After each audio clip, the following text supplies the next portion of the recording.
What's up, guys? It's Poxtops here with Weekend Warriors. XCOM 2, We're the Chosen.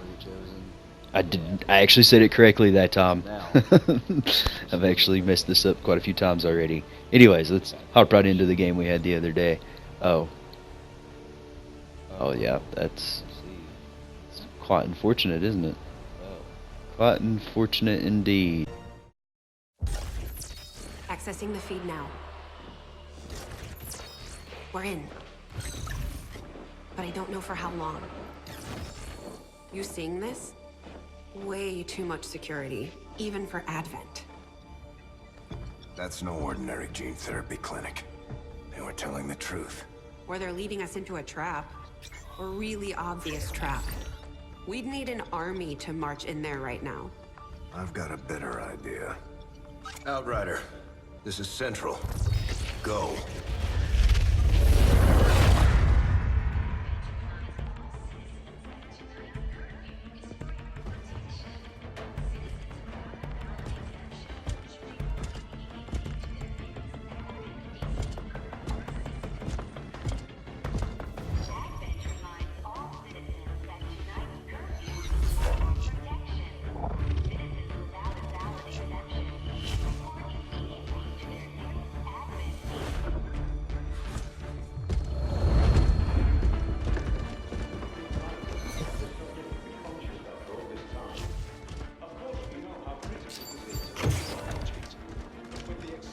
Timeline you placed upon us, mistakes are bound to happen.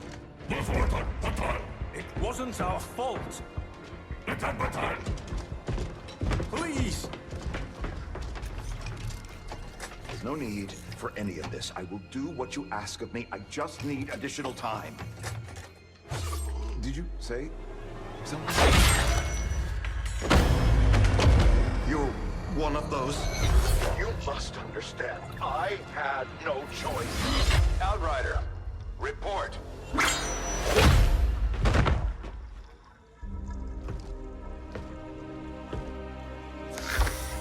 So, you do exist. Outrider to Avenger, I have visual confirmation. Are you sure? Reapers are always sure. I'll take your word for it. Cover your tracks and get the hell out of there. They can't know we were here. Yet. Understood. Now the real war begins.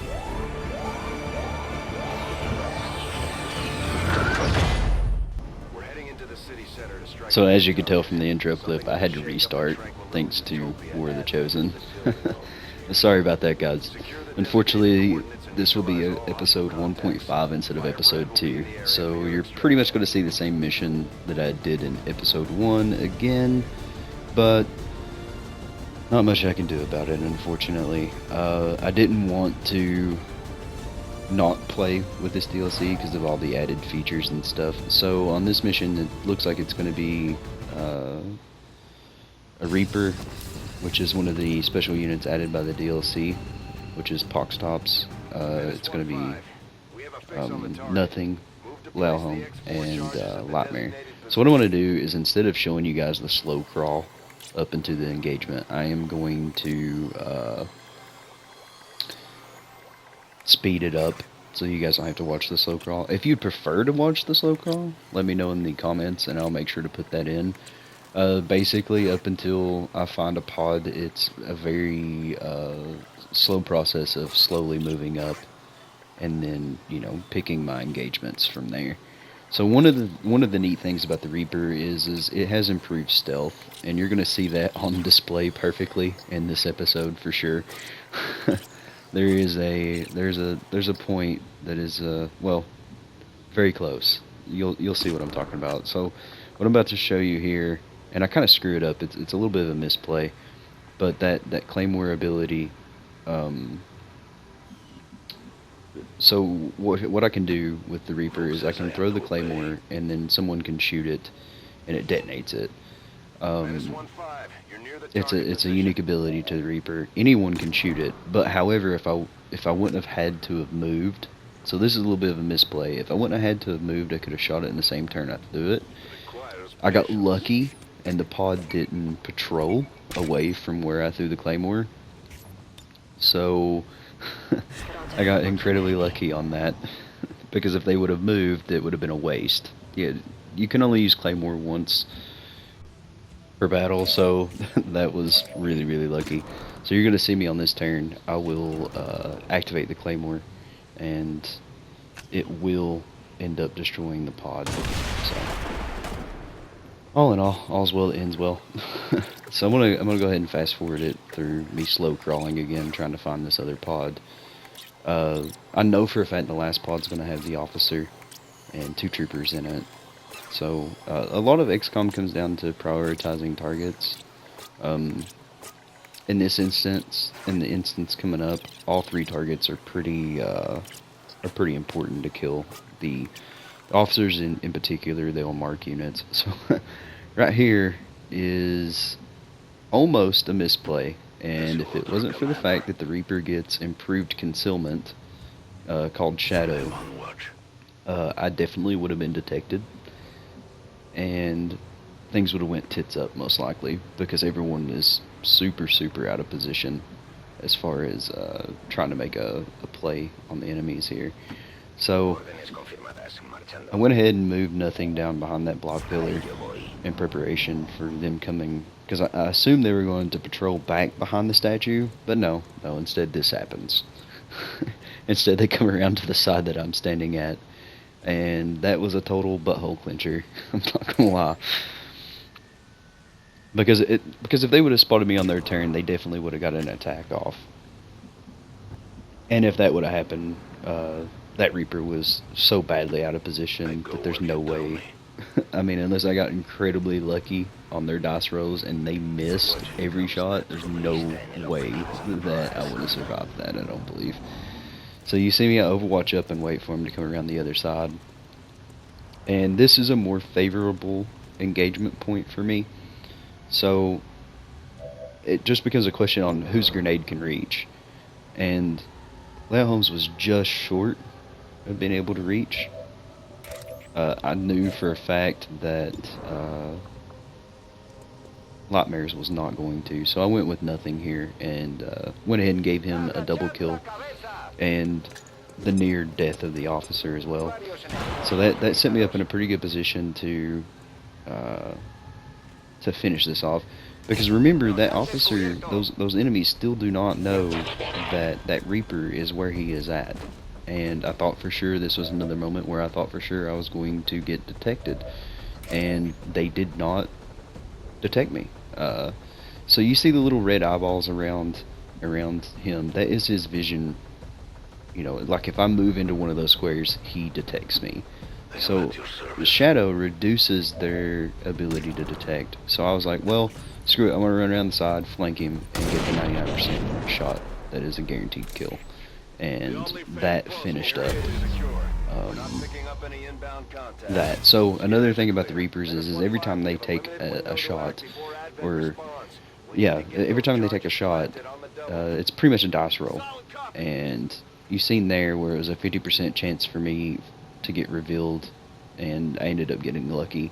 So a lot of the times with your Reapers, if you get on a lucky streak, you can take several shots without getting revealed. And even if you do, you have pretty much an oh shit button, which is an ability that throws you right back into stealth. And with that, I went ahead and moved Lauhelm up and activated the charges to get us out of this mission that you've literally watched me play twice now. Thanks, 2K. Appreciate that. I was completely unaware. I probably should have Googled it before I installed it, just to look it up and see what would have happened. But yeah. As long as I learned something from it, that's all that matters, right? So that completes the first mission. Flawless. It's pretty much down to the science at this point.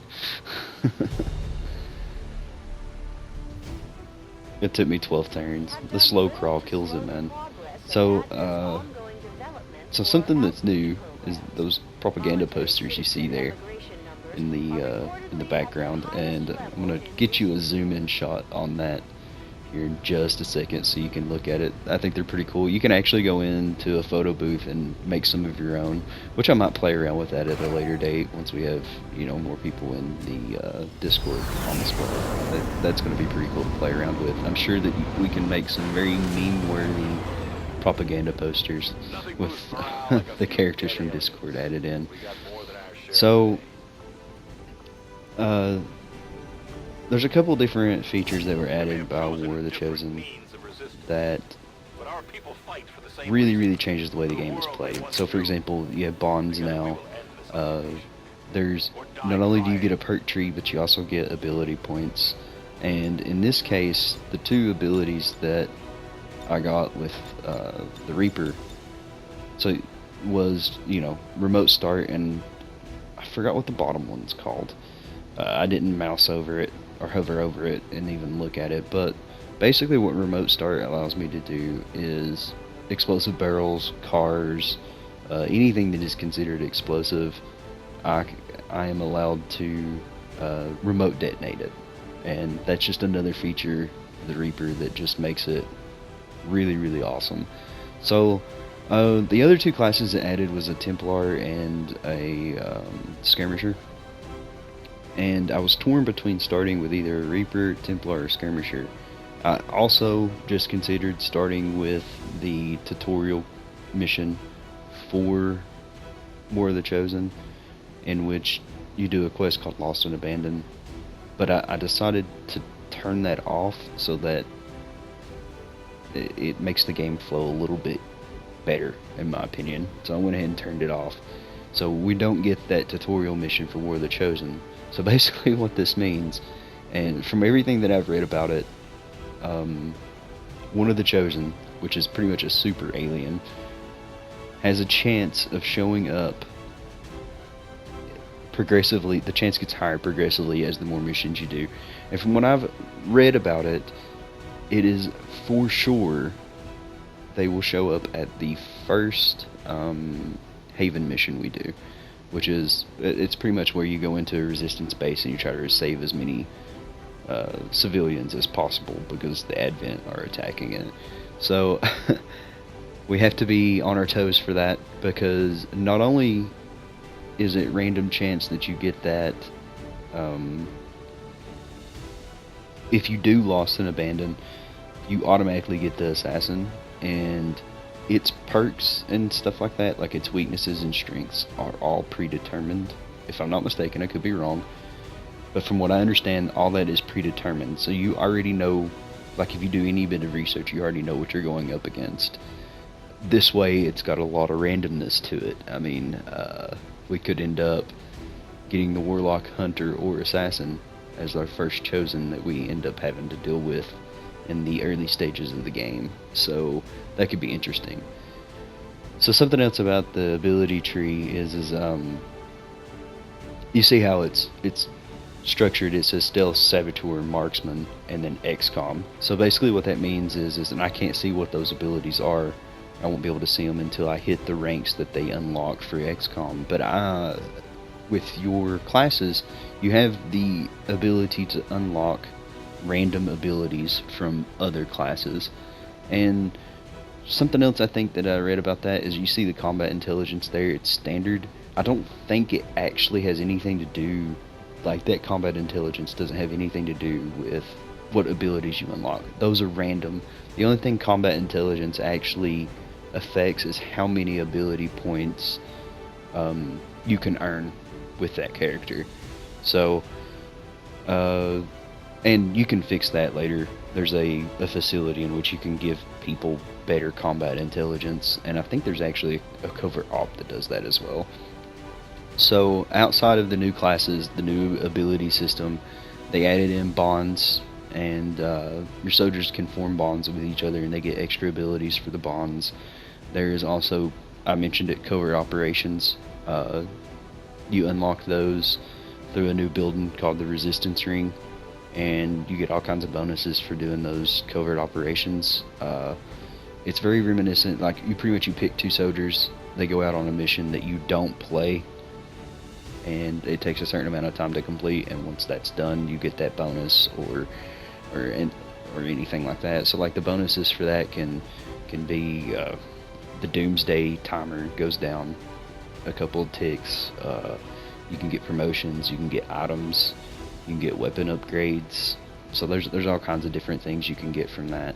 So something else we need to keep in mind in this as well is also have alien hunters installed. So what that means is at any point I could have one of the queens, alien queens, pop in to a mission. So there's a lot of randomness that's going to be going on in this campaign. It should keep things extra spicy, if you catch my meaning there. So I went ahead and went with remote start, and I've tactically that feels like the better one. The second ability gives you +1 damage rolls against already injured targets. So Laoham Road Sharpshooter, that's awesome. If we get him into enough missions, sharpshooters can be pretty powerful. There's a lot of debate on what the best unit in Xcom is, and I have a tendency to lean with the side that's like all of them are kind of great in their own way. So nothing grabbed Ranger. It's really good. That's Reaper is pretty much another a Ranger essentially. So it's another scout. And there's the thing about bonds, as you can see, Lightmare has a high bond with nothing. Once that gets maxed out, you can actually form it. And Lightmare actually got Grenadier, which is amazing. I'm happy that we managed to get Grenadier over support or Specialist. It's nothing against Specialist. I love them. It's just in the early game, Grenadiers and the ability to launch those grenades as far as they can is so important. There's a couple quick flashes of where the bonds are going. Apparently me and Laoham have a low bond, or a high, yeah, a low bond. Apparently he only gets along with nothing, if I'm not mistaken. So that's interesting. So the bonds are also all the benefits you get from them, which is like sacrificing turns to each other and stuff. There's also downsides. If a soldier that is in a bond and his bond mate is with him goes down, then that negatively affects you. So real quick, I want to take a look at the soldiers we have. Like I said in the previous video, I'm going to go about getting more of you added from Discord. I also was taking a look at the combat intelligence at this point of each of our troops, and we did not get lucky enough to get a savant, I don't believe, but we did get a gifted. That's pretty good. That was nothing, actually. Nothing is gifted. So he will earn increased ability points. And I'm pretty sure we take a look at that. Yeah, we take a look at that photo. It's beautiful, isn't it? Oh, God. Alright, so with that ends episode 1.5. I should be back here in a couple of days with episode 2, finally. So you guys have a good one. Take care. Thanks for watching.